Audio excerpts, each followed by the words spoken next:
What is learning? How is it connected to literacy? Most explicit literacy instruction, how to read and write, ends after 3rd grade, but the basic literacy skills are not sufficient to succeed in high school, college, or the workplace. How do secondary students learn the necessary strategies to comprehend more abstract ideas?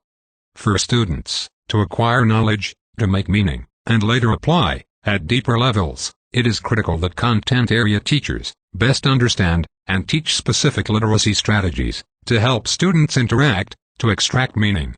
How do we do this? Deliberate planning for intended learning outcomes that impact learners.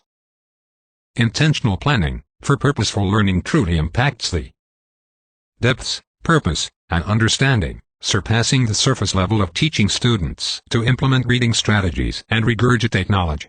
This requires knowing your students, their data, the assessment, and the curriculum to design impactful learning.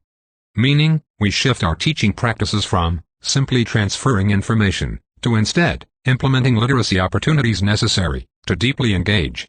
We tap into curiosities, invite exploration, and encourage raising questions, wrestling with claims, and diving deeper to immerse students in the interconnected processes of authentic learning.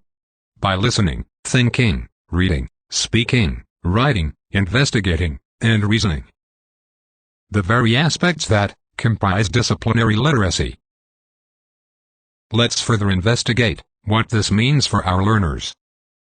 In order to engage in learning, we must understand how pieces of the puzzle work together. There is listening. Then, there is reading. Next is speaking. Then, there is writing. All held together by the process of thinking. In the learning process, a learner must listen in order to collect or receive information. What are they listening to? They are listening to absorb information and gather knowledge from various sources. This does not include playing books on tape straight, nor teacher lecture, or watching a movie or video for extended periods of time. Listening is purposeful input through short snippets, and then interacting with that input in meaningful ways. Another source of gathering information is through reading.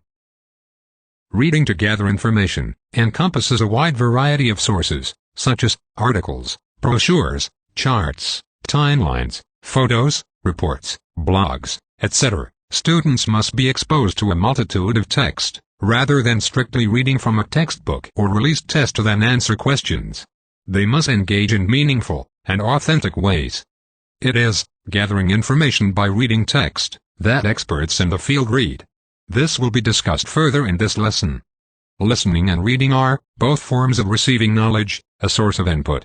Once this knowledge is received, the learner begins processing it, thinking about it, analyzing and connecting it to previously learned content to derive their own meaning, form curiosities, and formulate questions. As the learner thinks through this information, they formulate their own meaning, and are then able to verbalize thoughts, curiosities, and connections by engaging in oral conversation, speaking about it, verbally putting ideas into, and using their own words.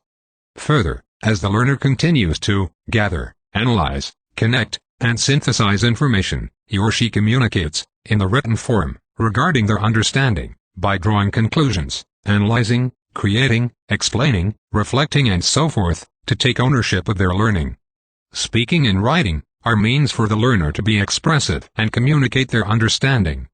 Because listening is audio, and speaking is verbal, they are categorized in the oral domain of learning.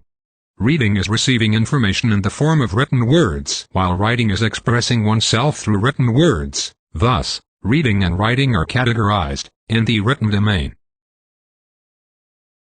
This is learning. This is also literacy.